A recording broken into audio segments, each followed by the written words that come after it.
Hello, my name is Erin Brown Thomas, and I'm Artistic Director of Salute Your Shorts Film Festival. We're a festival created by filmmakers for filmmakers with the goal of creating an intimate festival experience in Los Angeles.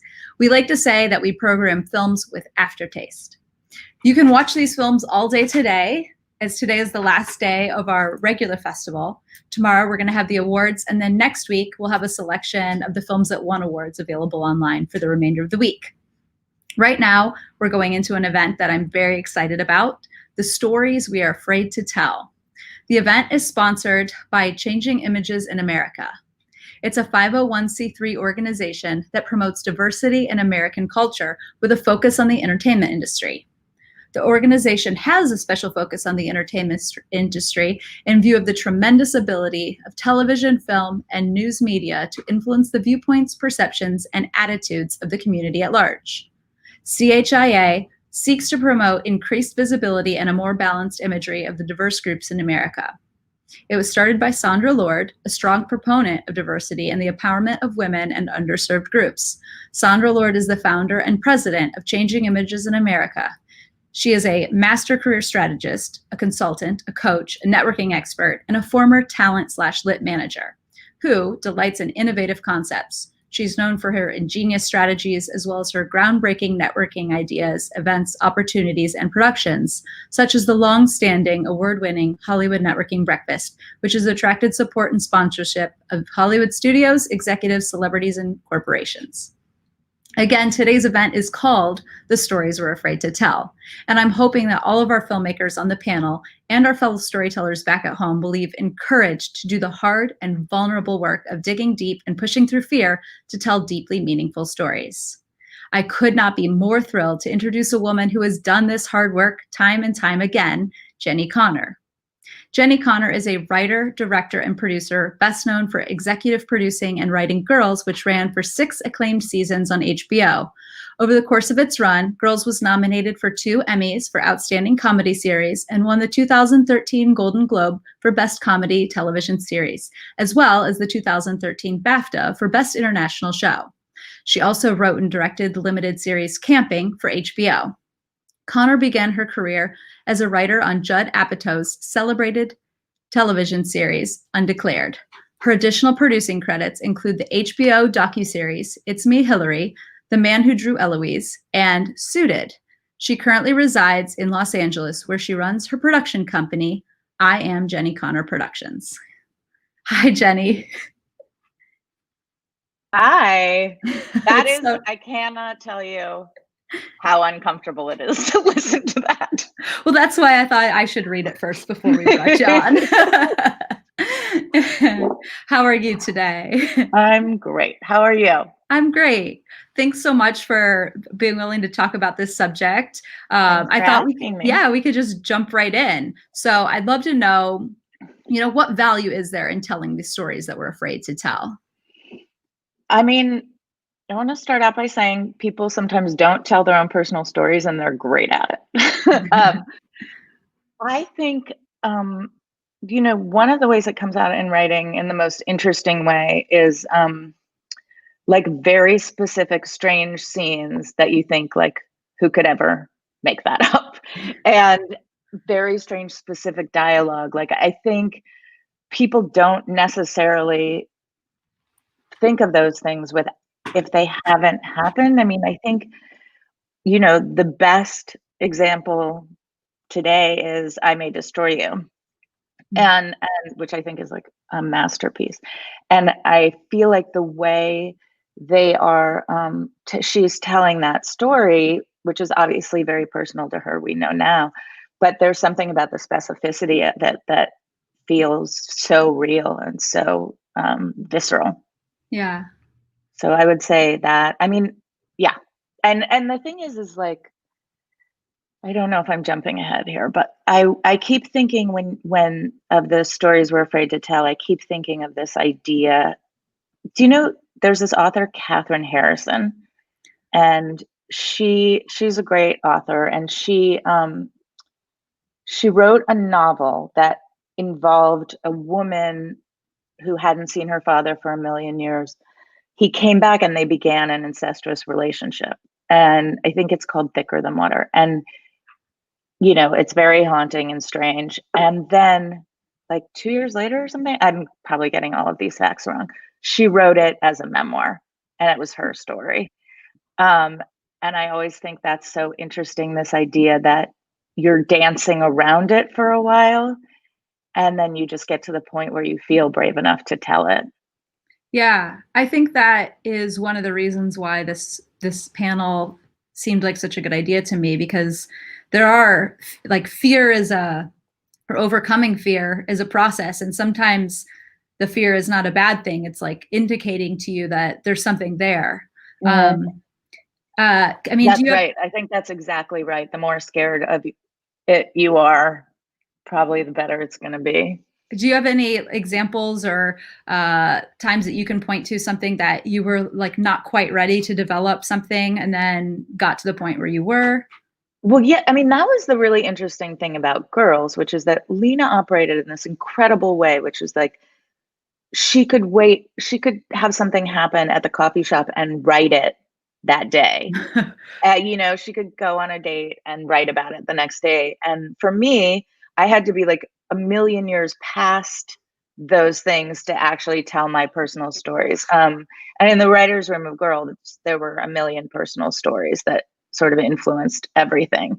But I think that's that's really interesting to me, this version of like how long it takes you to process it. And I think everyone's really different. And people do that in, their own way. But for me, it took a really long time. I think a really interesting thing is that sometimes we're asked to, dig deep to tell our own story, and other times we're digging deep or pushing past something uncomfortable in order to tell somebody else's. I know we got a lot of submissions from different filmmakers who wanted to talk with you today. Some of them were interested in telling their own story. Others, the fear was, this is someone else's story, will I do it justice? Or this is someone else's story, is it my place? I mean, you've worked as a producer, as a writer, as a showrunner, as a director. Do you feel these different tensions when you're in the different roles? Yeah, I mean, I think absolutely. And I think as a producer, I try to push people. I mean, I think really good work comes from discomfort, or what I think is that growth comes from discomfort. But as a producer, I would say I'm more aggressive with other people and I'm less aggressive with myself, or more shaming with myself. Gotcha. I mean, do you think there's ever is there ever a time where that fear is pointing out that this isn't a good story? Do you think there ever is a reason to listen to it? Or is it always something to push past? I think there's a reason to listen to it, but I mean, I don't know. If it's something you're exploring, there's probably something to tell there, and you don't have to tell the whole story, and you don't even have to tell it. That's what I was like bringing up with Catherine Harrison. Like, she found 2 ways to tell it. And there's a version where you can tell the story as fiction, and it still can talk about it for you, and you can still be processing it. Yeah. Yeah. Well, I think one of the things that I keep coming back to as someone who, struggles myself with, gosh, if I tell this story, what are people going to think? Or are people going to assume this is about me? And, I haven't been in the spotlight. You've experienced being in the spotlight. How have you seen that play out, where people make, where people might be making assumptions about work? And how have you maybe pushed past, or people that you've worked with pushed past some of those sort of fears? Right. Well, I mean, okay, let me start with the first one, which is that I, as a fan, am obsessed with figuring out what's true or not in people's fiction. Like, I cannot get enough of that. If there's something I think is personal, I will do like the hardest Google in the world to figure out like what has inspired that for whatever reason. That's just something I'm really into. And I would say, I mean, it's always a risk, of course. But if it's an interesting story, I don't think anyone's gonna care. You know what I mean? Like, I'm sure Catherine Harrison was I don't know why I'm talking about her so much, but I'm sure she was very, very afraid to tell that story and what people would think, which is why the first version came out. Yeah. And I mean, I don't know, making art's super risky in all the ways. So that's just one of them. I mean, wouldn't it be worse if everyone hated it? Yeah. Another thing that I've thought a little about, because there's a lot of people who are directors who seek to tell other people's stories. It's not that they're not willing to put themselves into their art. They just simply don't want to be the ones writing it. And Yeah. I know, many people who have taught directing that I've, paid attention to in one way or another have talked about working with actors and bringing a little bit of your own vulnerability or yourself in that process of directing them, being able to say, bringing your own story as almost a note or a bit of direction. And but there is still a sense of fear or vulnerability in opening up to another person that way. I guess I wanted to know if you had any thoughts about how, examples or any response to that idea. I mean, I don't know. I think, relating to someone in any field of creative work can be really helpful. And even if it's like a real stretch, I think if you can find a point of connection, it will always help inspire people. I mean, I don't think you need to necessarily. I think there are different kinds of directors, but in anything, if you're buying a cup of coffee, if you find a tiny human connection, it usually helps. Yeah. I guess the last thing that I wanted to talk about before bringing some of our filmmakers on is your role as somebody who seeks out other talent as a producer, executive producer, showrunner. You're looking at different directors and writers and creators. And, when we first started the call, you said that it's not essential that you tell your own story. But I guess I'm wondering, what is essential in you being attracted to working with somebody with regard to the topic that we're discussing? Yeah. I mean, you can read 20 scripts and nothing is good. You can read 20 scripts and one thing is good. I mean, even if it's not a personal story, which I am obviously very, very drawn to, which also I'm drawn to it because it feels easier, honestly. There's stories there. But I mean, this is just like a weird example, but when I was first show running years ago, 1,000 years ago, the way you used to hire staff people is most people didn't write original material. They wrote like an office or the office. And so I remember reading like 20 of those and thinking, well, maybe anyone can kind of write the office. The characters are there. And then I read one, which was by Lev Reiki, who's a big television writer now. And I remember thinking, oh no, that's how you do it. There was just something really different there. And so, I mean, I really can't say anything except for that. Like, I really respond to writing and story, and there's no telling. Yeah. Well, I'm so excited for you to have a chance. One more thing. Oh, yeah. The second half of that is that if I really like someone in there, a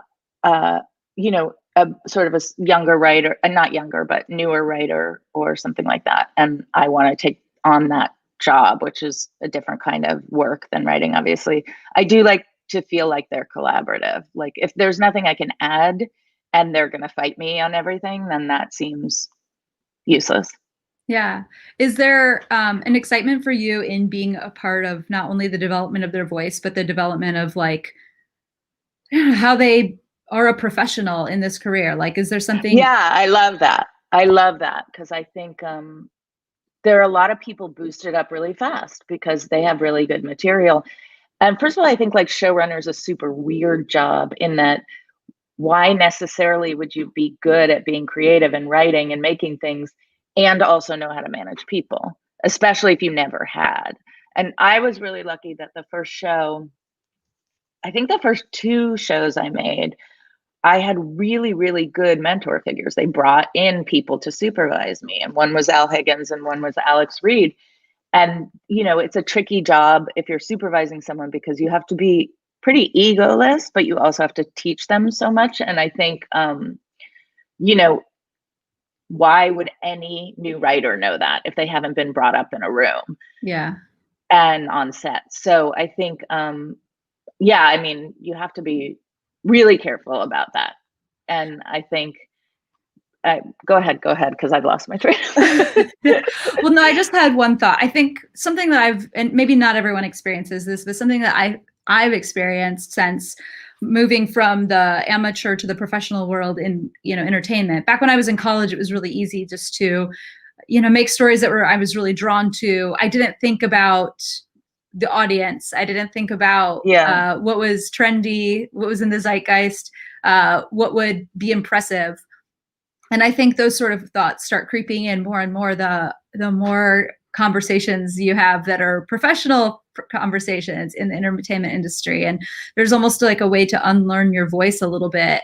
And I guess I'm wondering, for people that have felt that tension, who are really looking to reconnect with what it means to just be inspired by the things that make you tick, how do you drown out the noise of everyone telling you what you should be making? Okay, so there's, I mean, you know, you just have to realize that like most of the things that have been the most successful and in terms of awards and people watching and all of those things have been stories that no one was really designing cynically or reverse engineering to be shows. And so, you know, like it's not, when Girls happened, a lot of people would say like, did you know this was coming? And I was like, if I knew it was coming, I would only make shows that I knew were going to be lightning in a bottle. But I think it's interesting because as I get like older in this business and more experience, I have met some I mean, there are a lot of producers like this, and they're not reverse engineering, but they are thinking about, if I have this unique idea, where does it live and how are they going to program it? And those things can be very helpful now, I've found. Like I was talking to someone who was making a show for a network, and we were talking about doing something together, and he's much more experienced than I am, and he said, well, let me figure out what time slots they have available at ABC. And I was like, oh my God, right. Like, you know, if you know they have 10 o'clock or 8 o'clock, that does influence that you want to sell it there, not that you make it or not. But so I'm trying to get like a little more savvy about that as well. But I think that's still different from just telling this. I mean, you know, tell the story you want to tell. Like there's just no creating something cynically for an audience. Well, I love that. And it's a great segue for me to bring up our first filmmaker who's going to be sharing an idea, a kernel of an idea that he's been wrestling with. So Deepak Sethi, can we have you? Hello. Hi. Jenny, thank you for doing this. I really appreciate it. Thank you for doing it. Okay, so when I heard about this stories that you're afraid to tell, I knew immediately exactly which one I wanted to tell myself. Right. And I'm in my late 30s, and I haven't lived with anyone in a relationship before. So I'm calling this project the LTR Rookie because it's like I feel a huge red flag for myself. And I've only known a few people who are sort of my age and have never lived with anyone before. In a relationship. So I feel abnormal about it. I feel like an outlier. I feel sort of, I don't know, it's a very vulnerable spot for me. So I thought it could be a good launch point for a character, a coming of middle-age story, something that's not like a 40-year-old virgin in that sense, but like in a real way. I feel like I'm disadvantaged going into a relationship for the first time where where the other person may have all this experience and I don't really have any of that experience. So I thought, thrusting a character into a relationship this late in his life could be funny as a comedy, but could also be sort of a story that I haven't seen done Right. before. Maybe it has. I don't know, but that's just the kernel I've of the never idea. seen So I it. wanted to. I think that's a really interesting idea. Do you feel like, are you trying to create something like a conceit that makes this character move in with someone, or is it just like the beginning of a relationship and how that works? I will tell you, I I'm think, drawn to the latter one. which is the beginning of a relationship. It's Yeah. it feels more natural. I think the character would probably pine for a late and great relationship, you know? Yeah.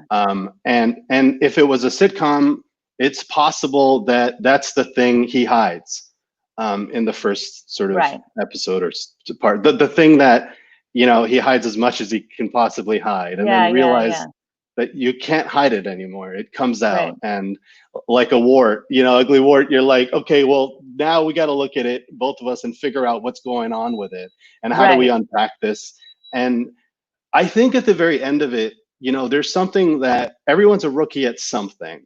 And in this case, this character's sort of vulnerability could be someone else's vulnerability as well, in a different field of relationship. Totally. So I thought that could be interesting. Yeah, like give me an example of that. Of well, I actually don't know that. Oh, okay. It's a good quote, but I don't know exactly what would be remember parallel to it.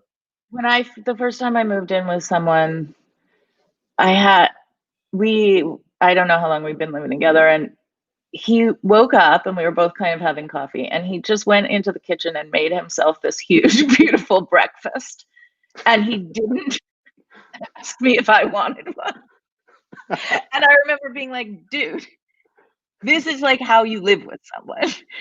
Like, and I think like the more you can fill it with moments of, so you start by filling it with moments of like, you know, if you've never lived with someone, obviously, those kind of moments. But then I think you very quickly, unless it's a feature, get through that part, right? Like that's one conceit. So then you have to sort of figure out, so what is the like emotional story if you want a series? How does he change? You know, what is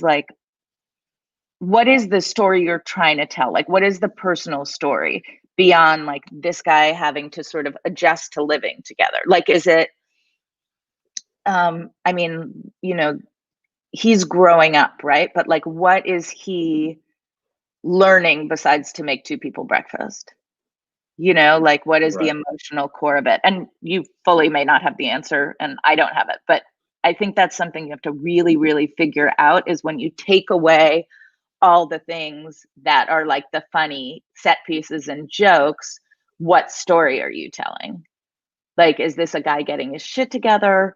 Is it a guy who, you know, is it something deeper than that? Are we going to find out what made him, and I don't want to say broken, because I don't think it's broken, just like 40-year-old virgin, like he had his reasons. So I think, is it about exploring what I would like to see probably is like, is it about exploring how this guy became this guy, right? Like if he feels so unusual by being this person, like, but what were the choices that were being made? Had he said no to other people? Had he gotten close? You know, who is his family? Like what built this guy who feels unusual? And also, That's how do great. yeah, I mean, I think also like, how do we, like, what about that is relatable, right? So like if you're using, again, 40-year-old virgin, it's not like you have to be a 40-year-old virgin to get it, right? There were some things that he was stuck, and that happened to be the result. But so it could be kind of anything you want to say that builds who that guy is. That's great. Yeah, because you're going to burn through that initial conceit so fast okay, if you're doing a series. So fast. And then, yeah, so I never even thought about that, because I was so sort of preoccupied on the thing that makes it vulnerable to me specifically, that I didn't realize, oh yeah, of course, there's this, you know, you're going to get tired of that very quickly. And then now you have to go into what could just be a relationship, but why are Well, you for telling the story? you, like, do you have ideas of why you think? Am I allowed to ask this? Yeah, of course. Like, do you have ideas of why you think that's happened for you? Yeah, and now that you have brought that up, like, why is this person the way he is? I think telling that through the relationship is going to be naturally what would happen. You know, I Yeah. would tell that to the person, but showing it and understanding why that character got to where they was. That's great. Thank you so much. I know Oh, my that we're pleasure. very curious, but thank you. 100%. It's a great idea. Go for it. Dig deep. Thanks a lot, Jenny. Bye. Thanks so much, Deepak. All right, so getting ready to bring our next person on, Bridget Maloney. Hi. It said be ready at any time, I'm and I gonna mute wasn't. myself. Hi. Hi. So I'm working on a feature, or I'm theoretically going to be working on a feature that's an erotic thriller with some comedy about a woman who has an affair with her male nanny, and then he becomes obsessed with her. So all Fatal Attraction and The Hand That Walks the Cradle, but I kept calling it my mental load thriller because of all the You're stuff that was frozen. being written about last year about women, especially this. I'm cutting out. Yeah. So Just repeat after male nanny. Yeah, I got to male nanny. Oh, okay. Okay. So it's inspired by my love of Fatal Attraction and The Hand That Rocks the Cradle and that sort of genre of sexy thriller. And then I also was calling it my mental load movie, all about women in heterosexual marriages who end up bearing the brunt of all of the unseen labor in their relationships. So I was like, she finds the perfect man because she's hired him, they have an affair, and then he becomes obsessed with her and tries to take over the family. So I feel very excited about it. And I mostly write higher concept domestic stuff. And I'm married. And for 10 years, we've been together even much longer than that. And I have 2 little kids. And I get a lot of like, did you fuck your nanny type attitude when I talk about things like this. And I'm like, no, she's a lovely woman, but no. And I can handle that. And like, it's fantasy and it's metaphor. But I've started, like, the short that is in the festival is about a woman who starts spontaneously vomiting Legos. It's a metaphor. And I just don't want my kids to be like, was it really this bad?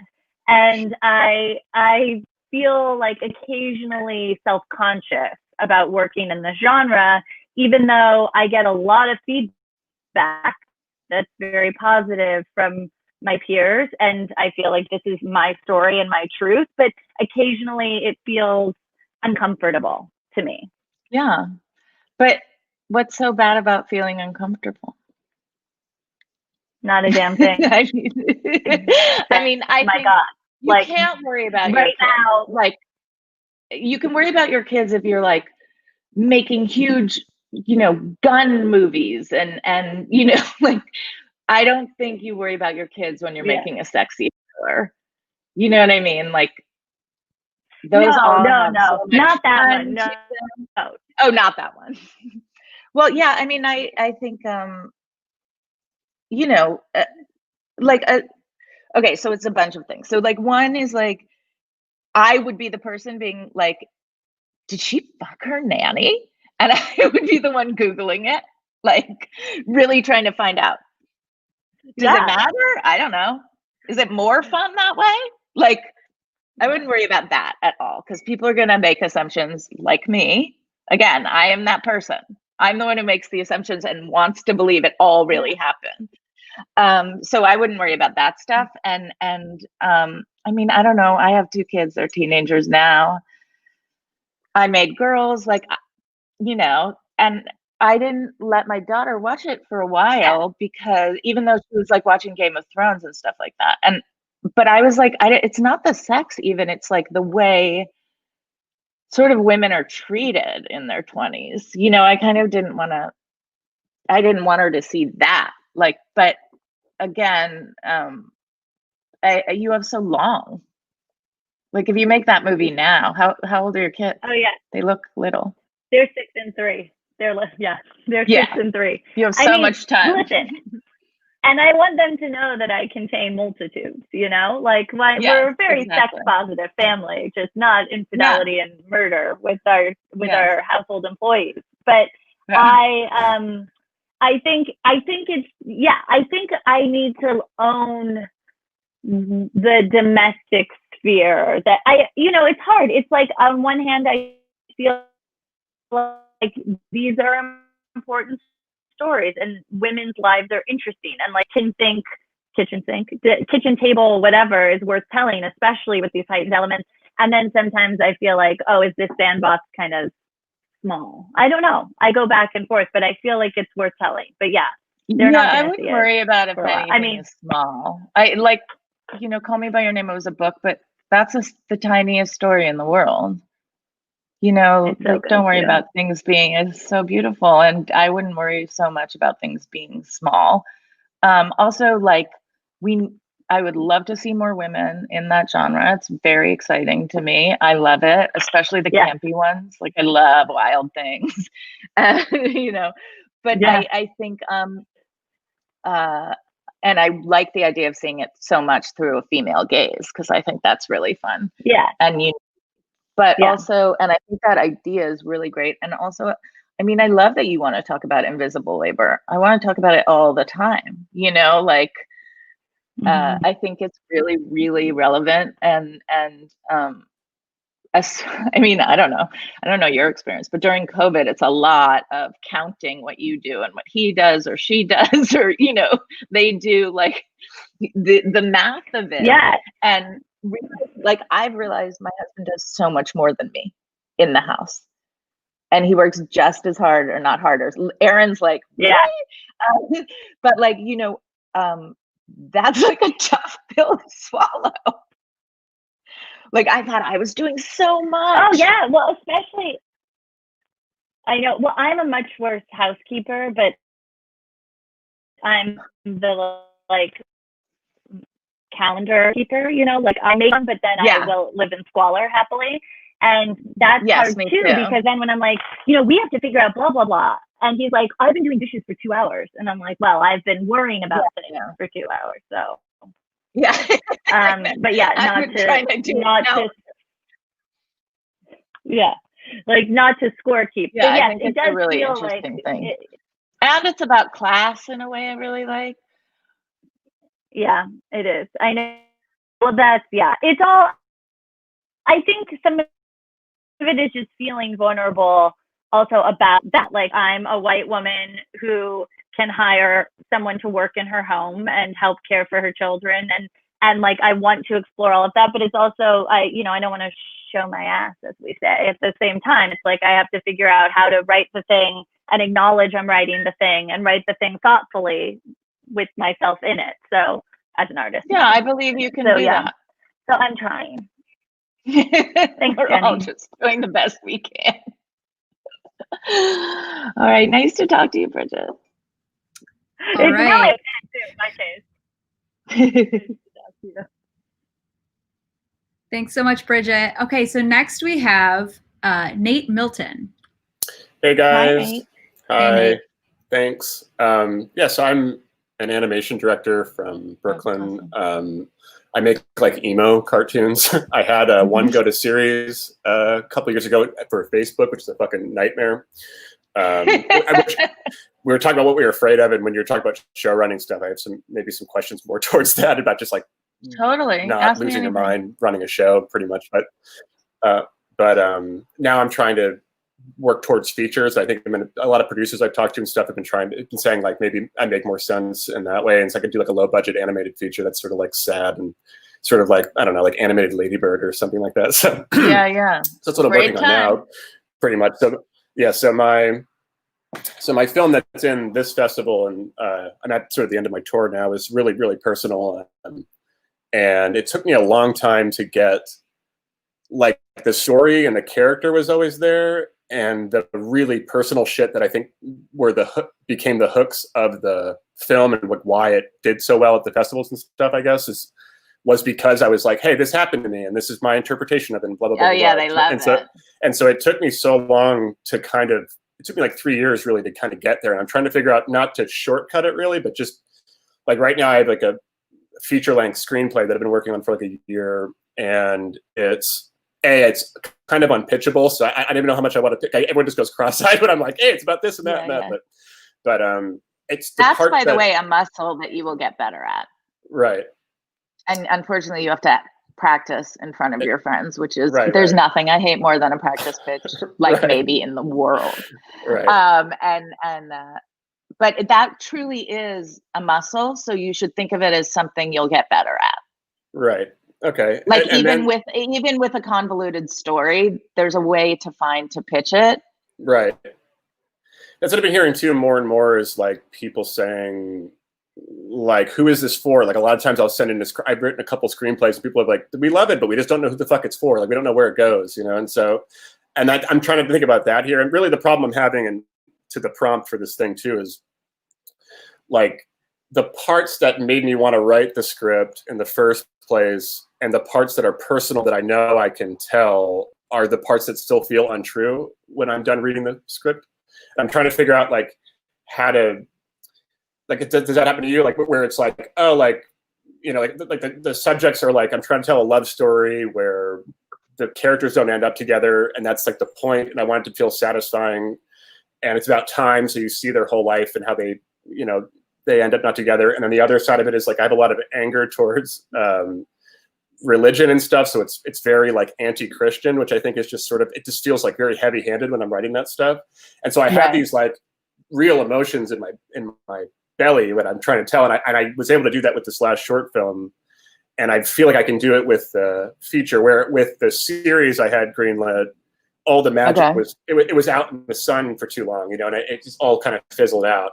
And so I'm trying to figure out how to like keep the magic from the beginning and bring it across to the end, if that's a question, you know, like if it's I mean, what I would say is like the minute I start writing something that I'm so excited about, I can't wait to write my next thing. So like the idea of out in the sun is just like, you got to find something fresh to think about. And especially with screenplays, because that's like, you could have one for 6 years in your drawer, you know, and you can change things all the time. I mean, I would say, don't be afraid to like reinvent stuff, you know. I mean, I always think about how Philip Roth wrote a book where Portnoy was the neighbor, and he scrapped it and wrote Portnoy's Complaint. That's like a good message to tell you. I mean, God forbid you have to do that, but like, and I think actually on Will and Grace it was the same. Like they pitched a show and Will and Grace were the neighbors, and then they were like, we want that show. So, I mean, there is a certain amount of letting go you have to do. And I would say, if you're worried that Christianity stuff is getting too heavy-handed, it is, right? Like, and if you want to pull back on that, I literally take a pass where like that isn't, I mean, I don't know how big it is for the story, or if it's like background, like which one is it? I think it's like, it's weird because it's like, I feel like I'm sort of shoving it in because it's like, it's what made me want to do it. But then I'm like, there's this whole big arc without it. And so I'm like, I'm trying to be like, I mean, you know, try taking it out and see what the loss is and reread it with fresh eyes and look at it. And you can just think, you know, you can just ask yourself, like, do I need this? Do I need some of this? Is my anger towards religion already quietly under the surface? You know, just, I don't know. I think you just have to be prepared to change everything all the time to get to the place. And I guarantee you, if you have the hunch it's a problem, it's 100% a problem. That's the thing too. Yeah, like if it's going with my gut, it's just that like I think I was at this stage with this last film like a year before this moment, and I was like, I thought I had it, and then I needed to like really strip it all down and make it more personal, and then it worked finally. And so I'm wondering if I'm like, writing is such a fucking nightmare. So I'm just like, I'm trying to like, I'm just like banging my head on the wall, being like, I want to know how to get there faster. But I guess it's the same thing for everybody. And I guess think different people are different. You know, and I also think that's kind of a muscle. Like, I mean, what I would say, I don't know, it's kind of like if you just be really, really fearless in changing everything, you can always go back. You know, we can save it on our computer. You know, think about doing a 2-day pass, you know, like see what happens and see like, you know, read it as a person who doesn't know anything about it. Right. And I mean, I think there's nothing wrong with like tearing something apart. It may work, it may not. Right. That's good advice. Yeah, that makes sense. And I mean, that's like one of the things that TV teaches you too, so much, which is like, you don't have the time to stew on it, right? Like you're getting ready to shoot it. So you really have to commit, again, a muscle, but you really have to commit to like freeing yourself up, you know, and really, really letting go of things. Right. Okay. You can always put them back. Cut and paste. Right. All right. Thanks. And do you have any advice about just in working within the system and keeping it personal and keeping the magic there? You know what I mean? Like, I just feel like anytime I've had anything that was sold, I've lost. I don't expect to have control of it or final cut or anything at this point, but just like, it just seems so hard to keep it, make something good. Like, that's why I think your work's impressive, just because you've been able to finish things and they're actually good. They're watchable and they're these things. So I'm just trying to figure out like it just seems impossible from my experience. Like, and maybe that's a muscle too. I don't know. Well, okay. One thing I want to say about this whole macro idea of this talk is that I really believe in going personal and digging deep. I also really believe that you can make those stories a million times better if you want to, right? Like, I remember this from like college writing classes when someone would say, there would be some like, you know, we sit around in a crit and someone says, well, that scene didn't work for me. And people would say, well, it really happened. And you're like, who cares? That doesn't mean it's good. Doesn't work. Right. Like, so I want to say about this, both things can be true in this whole idea of digging deep. Like, it's great if it comes from a personal thing. It doesn't have to have happened. You know, you can make that story better. Not everything is perfect for a movie, but also, I mean, you know, the keeping it fresh thing, I don't even know the answer to that but I will say in long term, what I have found is that it goes up and down and up and down. So don't give up when you feel like it's totally old to you. Okay. Does that answer your question? I think so. Yeah. I mean, that's. I don't think there might not be an answer to the question. I don't even know if I asked the question. So, but thank you so much. Yeah, that makes sense. Of course. Is that my time? I feel like I'm out of time. I don't know. You've got another minute and a half if you want it, or we can bring the script. Well, no, I mean, I was just, I don't know. I thought it was the end of it, but yeah, I mean, I guess, I don't know. I feel like I think the problems I'm having is the problems I'm hearing from everybody in the business that I've talked to. I've been talking to a lot of directors and a lot of writers and stuff, and it just seems like everyone has to kind of hate their life and hate themselves for a while until they get to that point where it's good. Yeah. And I just really don't know. hard. Yeah. It's really hard. And your advice and then your advice for pitching too is just, it's a muscle that you grow, I guess. And it's 100% a muscle, and you have to practice. And again, it's like, I'd rather do anything else than practice pitch, but make your friends listen, see if it makes sense to them, let them ask questions, you know. All right. Thank you, Jenni. Thank you, Erin. This has been so helpful. Thank you. Thanks to both of you. I learned so much listening. I am excited to bring on our next filmmaker, Supinder Rach. Hi. Hi. Hi. Jenni, first of all, thank you so much for doing this. I loved Girls, so it's so cool to be talking to you. Thank you. My series, it's actually playing in the festival. It's a story that I already wrote. I'm in the. It was. I wrote it in conjunction with the CBC, which is the Canadian broadcaster here. So it's currently on their digital streaming service as well as playing in the festival. And then we're working on the second season of the show. So I was hoping to get some input from you. So the show is about an Indo-Canadian millennial who's like an Instagram wannabe, and her life turns upside down when her father, who she's estranged from, who's a truck driver, is arrested for smuggling narcotics across the Windsor-Detroit border. So I liken the theme of the series to a Godfather meets Girls meets Orthodox. It's set in the Sikh Punjabi community, which I am Sikh Punjabi, and there's not a lot of shows or series or really content about this community. And I, as a filmmaker, really love crime. I love the crime genre, and that's the genre that I want to write in. And the story is actually based on true events that were happening in the Sikh Punjabi community. So I come from a family of truck drivers. And a couple of years ago, I started to notice this thing happening within the community, and I decided to write about it. And my question is, after the series was released, I received positive feedback and negative feedback. And I think that, like, as a filmmaker, I walk a really fine line about telling a story about a community that isn't very well represented on screen. And because it's a crime show, I want to know, like, how do I, or if you have any advice about how do I, going into the second season of this thing, tell that story without, one, alienating my own community, and two, projecting an image of them. You know, I feel like there's this narrative that immigrants are criminals, that so somebody else can't take my story as proof of their invalid opinion. Okay, well, I want to answer that with something great that a writer, I'm working with a writer named Abdullah Saeed right now, and he's Pakistani, and he said he's doing a show. It's a comedy, but it does involve crime in his community.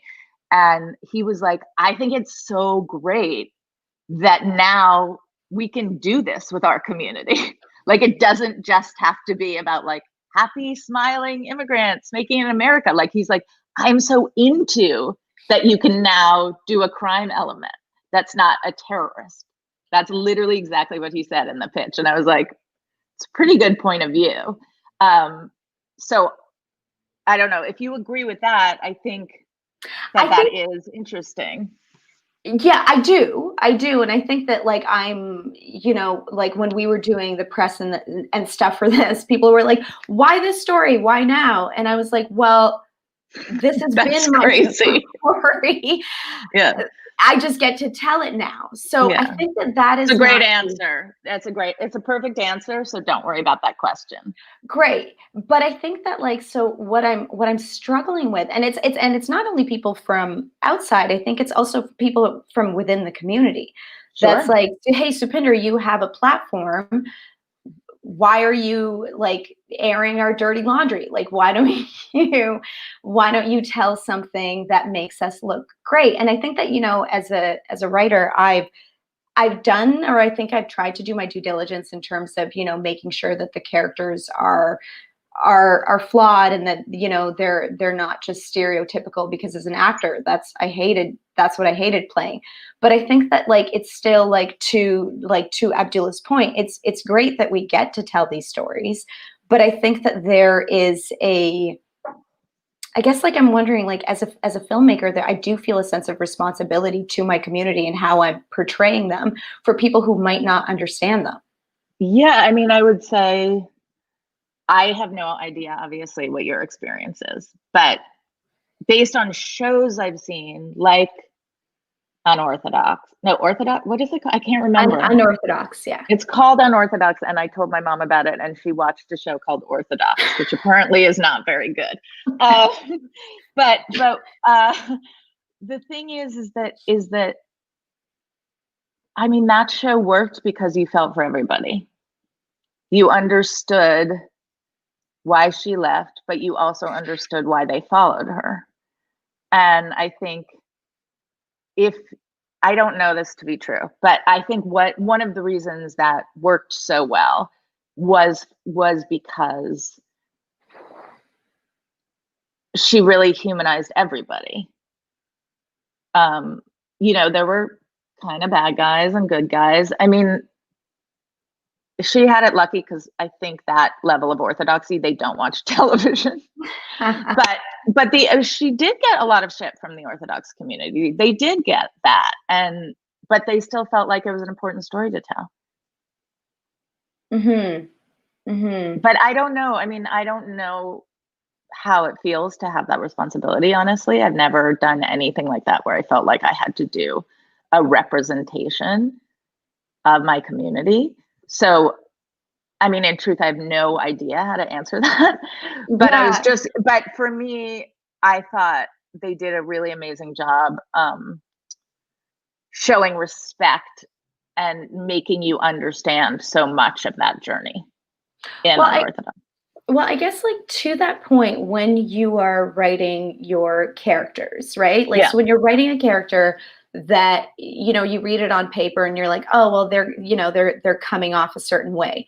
What do you do as a writer? Because that is my goal, that, everybody will watch this and they'll feel for all of the characters.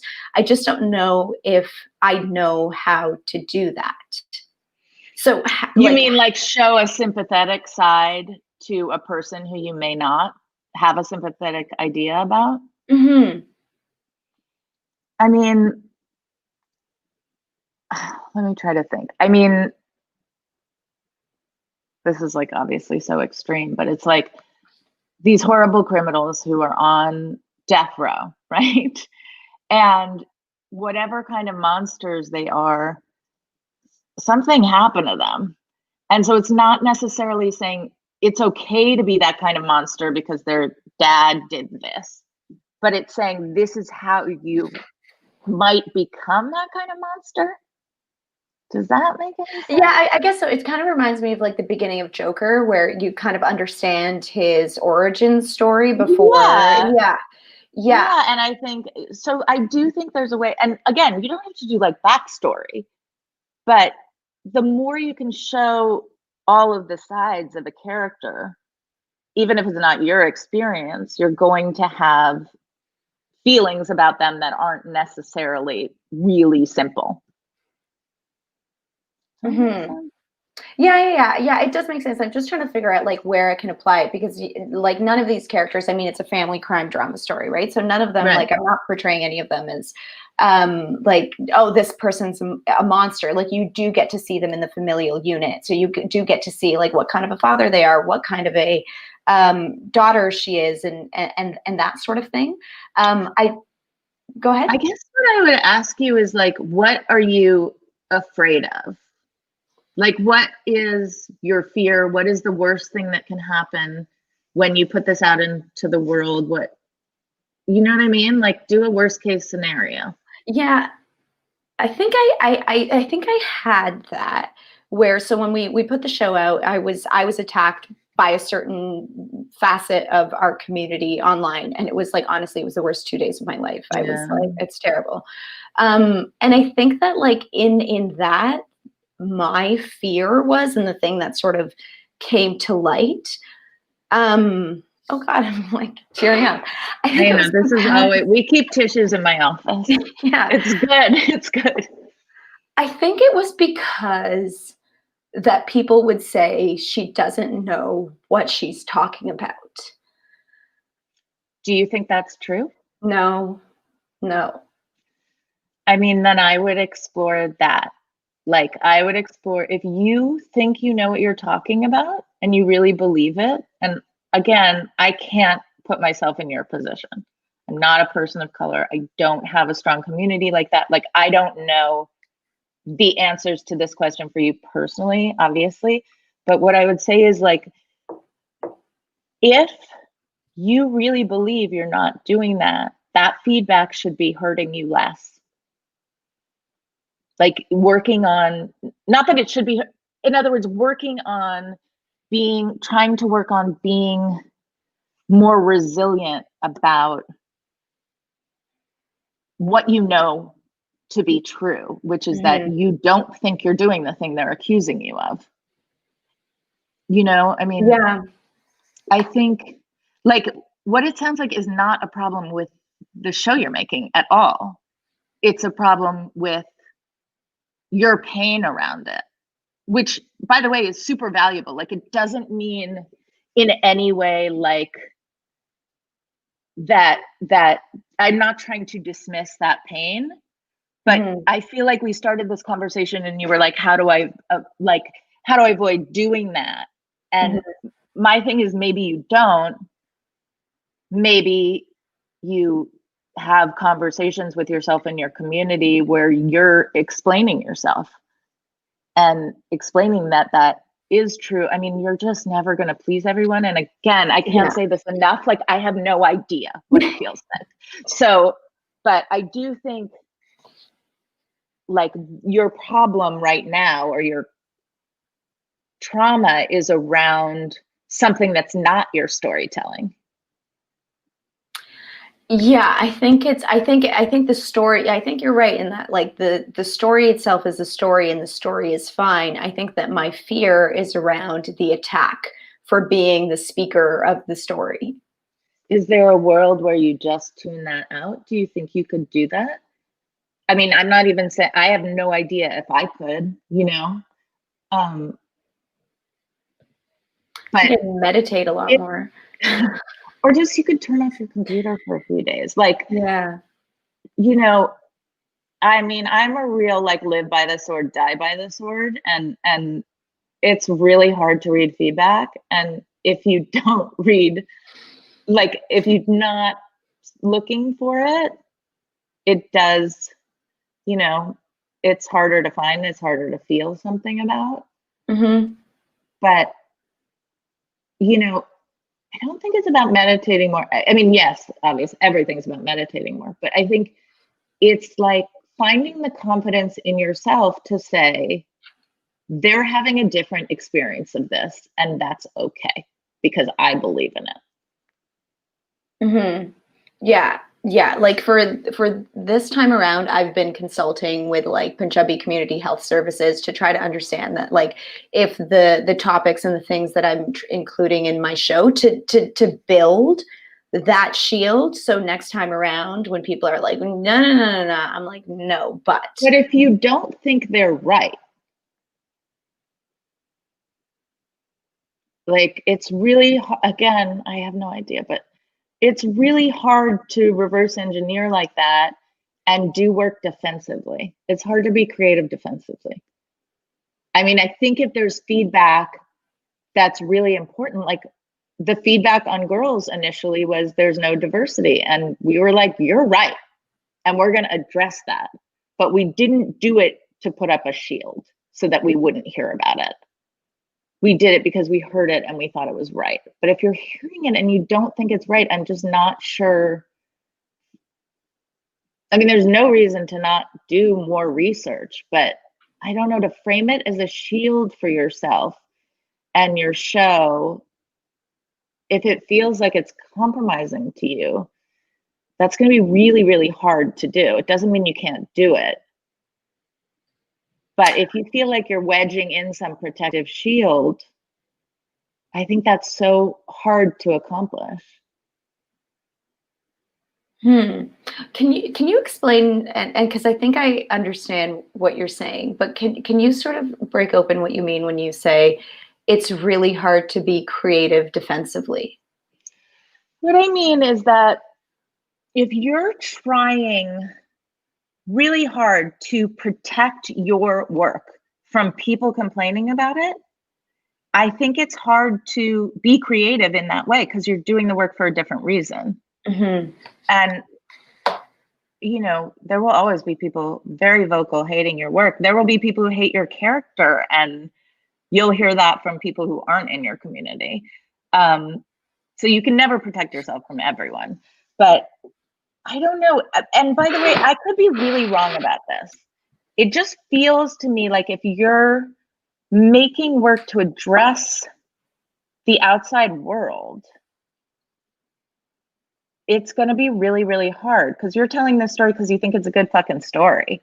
right? And you like a crime drama. Yeah.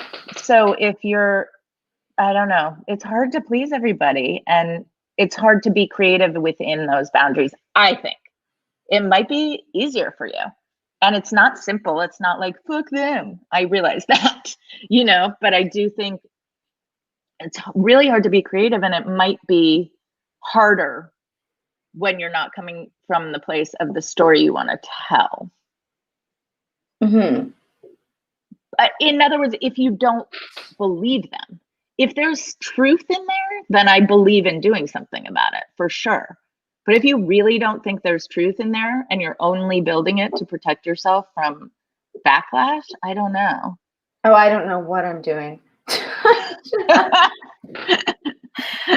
I think join the club. Yeah, I think that the reason why I'm reaching out to those services is part of that exploration, because it did hurt me so much to try to understand if there was truth in it, and I think Right. that part was important for me. Yeah. Well, that's a different thing then.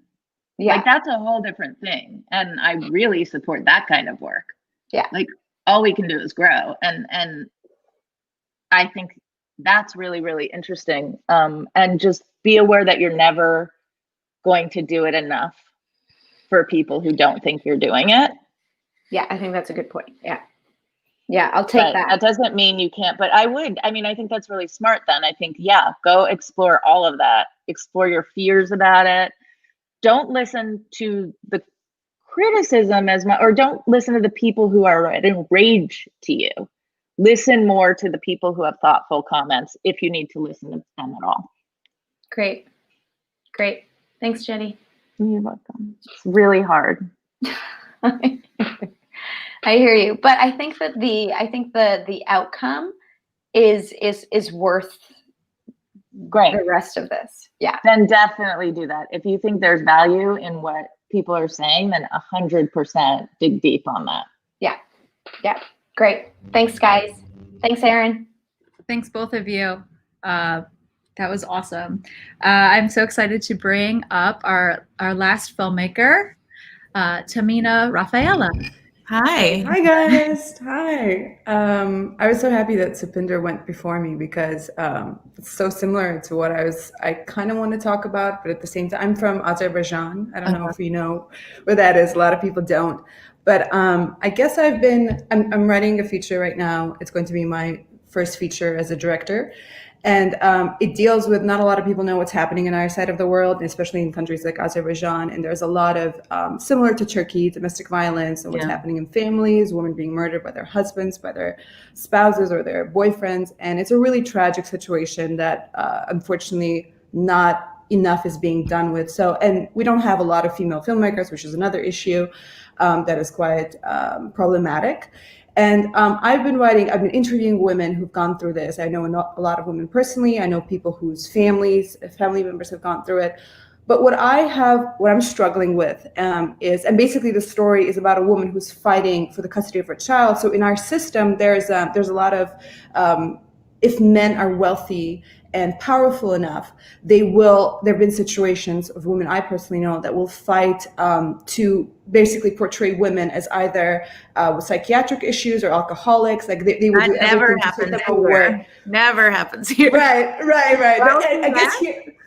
Right. It happens everywhere, unfortunately. And it's very tragic because the court is on the side of the mother. So legally, there's this thing where it's on the side of the mother, but then you have these powerful, wealthy men that will do everything to take it away from the woman. So the story is about a woman who's trying to disprove the claims that he's making. And then there's also societal issues that deal with the society not wanting to back her up because it's a small community of people. And it's basically like, if you're going against someone who's quite powerful or corrupt, you yourself can suffer, even if you just stand up for that person.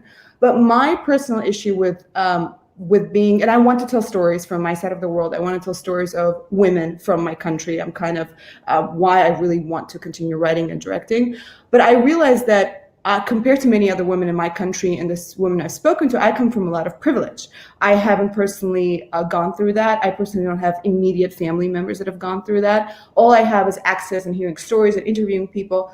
But when writing, I'm struggling with kind of similar to what Supinder was saying, but at the same time, how do I tell these stories, but at the same time, stay aware and respect that and not come. I guess this is a part of where we're thinking, what are others going to say? And my fear is that they're going to say, this girl comes from privilege. She's just coming around and she's telling these stories, and they're these collection of this and bringing forward these stories and maybe making good stories, but she herself doesn't know what it's like. She herself had went to private schools, was able to get an education abroad, and here she is trying to represent our community and these women who have gone through hell and back. So I do have fears with that, because I understand the kind of privilege I come from. I understand the educational background and everything, and I'm struggling. But at the same time, I want to tell these stories because I'm seeing this happen. I know it's a problem. I want to bring those stories forward. And I know that I have the right resources. I have the right connections. I know I have the right educational background, creativity to do this. So I guess that's my biggest fear. Right. Again, I'm going to just preface this by saying, I'm a privileged white woman. But I mean, a couple of things. I would say very few people probably, I just don't think we're only allowed to tell stories that are our stories at all. And I think bringing those stories forward is really, really valuable. And people may say that. I don't know. They may say that it's a privilege issue, but I would think in my heart, I think I would rather see that story and be exposed to that story by someone who it didn't happen to. I really think that's okay. I really do. I think you should just own it. And when people say, how are you telling this story? It's privilege. You just answer the way you just did, which is because these stories have to come forward because they interest me, because people don't know them. I don't know. I have to say, at least in this country, no one's going to accuse you of privilege telling those stories. I really don't, because it's really common and really okay. And we're all telling stories that aren't our exact experience. And I would say, I don't think, if you can, don't come to work from a place of fear. Yeah, I think there's kind of a little bit of guilt involved in that, because we do have, I think privilege is a thing everywhere in the world and in America, but it is also in other countries. We see it as, it might not be so much as racial, but there's still, economic, there's still like a social. And so I think for me, it's been hard. You have to, I own it, and I'm not rejecting it. I'm not trying to come off as someone who I'm not, but at the same time, I understand that there's certain things that I will empathize with, but I will never know what it's like completely. And I think that's been like my place of doubting myself, which I know isn't useful, because it's never going to be useful for my work. You could compare it with people who make Holocaust movies. Yeah. That's bringing to light something. Yeah. It did not happen to them. It may have happened to a family member, but it did not happen to them. And but there's still valuable stories to tell. And I don't know.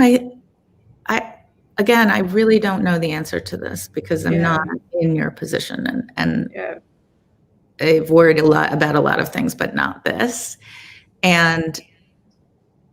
But I feel you can have whatever feelings you want and whatever fears, but I hope it doesn't stop you from making the work. And I hope you just realize that, you seem so aware that that's going to happen, that maybe you can shore yourself up. But I think that you had to go through something to make that story would mean there'd be like 6 movies in the world. Yeah. I think another thing is that, I'm also trying to be nuanced in the way that I tell these stories, and the way, I speak to these women and the stories they tell me. And there's fear coming from, these are such important and but at the same time heartbreaking subjects, domestic violence, sexual abuse in relationships, which is another issue, is that in a lot of countries, especially our country, there's this idea that a husband can't rape a wife or a father can't kidnap his son, and these are the issues that I'm dealing with in this script, and I'm trying to tell the nuanced story, but at the same time I understand that we have to be, how do you stay sensitive but at the same time allow space for nuance? And for example, like one thing I've seen from a lot of these women that I've spoken to is how possible it is to coexist in a place of still loving someone, but also understanding that this is not a good person and leaving someone. And like, this is a nuance that I'm trying to bring forward as well, without justifying the actions of these men, because that's not justifiable. But at the same time, like, I find that there's a lot of judgment in our societies when women end up staying with these people, or it takes a while for them to leave. So I'm trying to bring out the nuance of that and show that it's possible to love someone and still leave them, or leave them and still be in love with them, or whatever, if they think they're in love with them. And like, that's a little bit of a risky place to be in for me, because I'm like thinking, oh, what if then there's going to be backlash from people who are like, oh, are you trying to show it in a good light? Are you trying to show that these people are good people, or that they have a good side to them? So it's like, it's very hard when I guess, once again, going back to I haven't gone through it personally, and I can't speak to it. I mean, that's good storytelling, right? Is nuance. Yeah.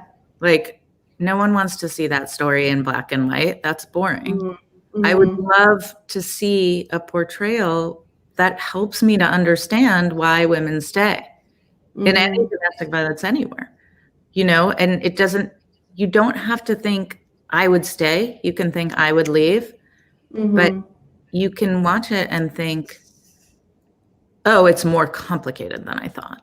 And that's, I mean, that's good storytelling, the thing that you're afraid of doing. Yeah. Yeah, I think that's exactly right, actually. Thank you so much. Of course. Thank you. It's a lot of encouragement. So yes.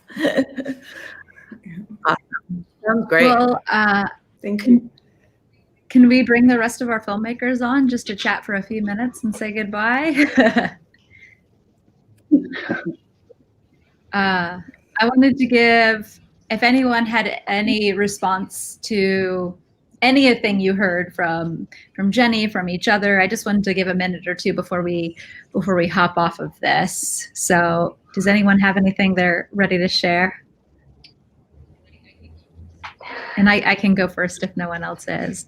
I think one of the things that I took away just from listening to everybody is the big takeaway of there is always a way to push forward and say yes to the stories that are inside of you, and the feedback that we get from the outside world. Jenni, I really appreciated your use of the word shield. That the way was her word. Oh, you did it first. I'm so sorry. That's a great word. Okay. That's okay, Erin. You're welcome. You I think you threw it out there and then she ran with it. I used it like 20 times, but you started. But I just love that concept, because if someone brings up feedback, it might be good feedback, but we don't tell our stories for somebody else. We tell our stories for us. And I just really appreciated that and wanted to bring that up. But again, I mean, I just can't say this enough. Like, I've gotten so much bad feedback, as I'm sure you imagine, if you've ever been on Twitter and seen anyone talking about girls or anything. But I don't know what it's like to be part of a community that I'm afraid I'm hurting. Thanks, Jenni. I also just wanted to say, like, I just found everyone's stories so fascinating. And I think that it's just the personal connection to the storyteller, I think that made them so interesting. Me too. These are all really great, you guys. I can't wait to see them. Fingers crossed. Yeah. Anyone else have anything else they want to say before we sign off? I will say we've been, go on. Thank you. Thanks to Jenni and thanks to Erin. No, just thank you guys. to Jenni and to Erin and to the festival and the filmmakers. Yeah, thank you We so have much. been getting some nice comments in the chat. Someone just said, I wish every Saturday morning started like this. So I hope that speaking to everybody listening back at home, whether they're at their computer or on their phone in bed, I hope that there's been good takeaway for you guys. And I just, again, want to thank, first of all, Jenni, your time is so valuable and you've given us so much of it here this morning. And I thank each one of these filmmakers for opening up themselves to us, not only their own stories, but even like their process and where they are in it.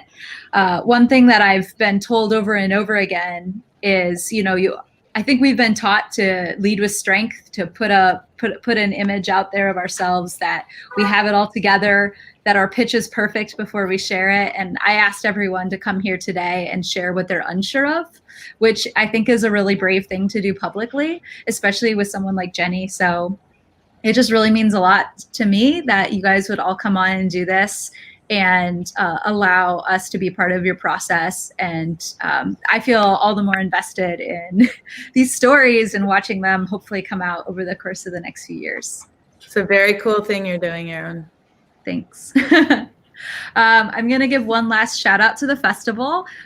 So for those of you who tuned in throughout, this event is in conjunction with Salute Your Shorts Film Festival. It's a 4-year-old festival in Los Angeles. It was started by myself and Becky Murdoch and has expanded to include other programmers as well. It's completely run by filmmakers. And we say it's for filmmakers because we like to program films with aftertaste. They're films that get under your skin. They're films that we believe that you'll think about, weeks, months, and hopefully even years after you watch them. I always say a good film, you don't just watch it once. If you watch it once, you watch it over and over again as you reflect upon it. And the films that these filmmakers made, they were all films that I reflected on over and over after I watched them over the course of months. These films are available. All of the films in our festival that streamed in our online festival are available for the rest of today. We have our awards show tomorrow, and then the following week, we will be having the films. Most of the films that won awards will be available on our site, powered by Seed&Spark, who is running this live chat for us right now. So thanks to Jenni, thanks to the filmmakers, and thanks to Changing Images in America for being our sponsor for this event. My name is Erin Brown Thomas. I'm Artistic Director of Salute Your Shorts, and I'm signing off. Bye. Thank you. Bye. Everyone. Thank you.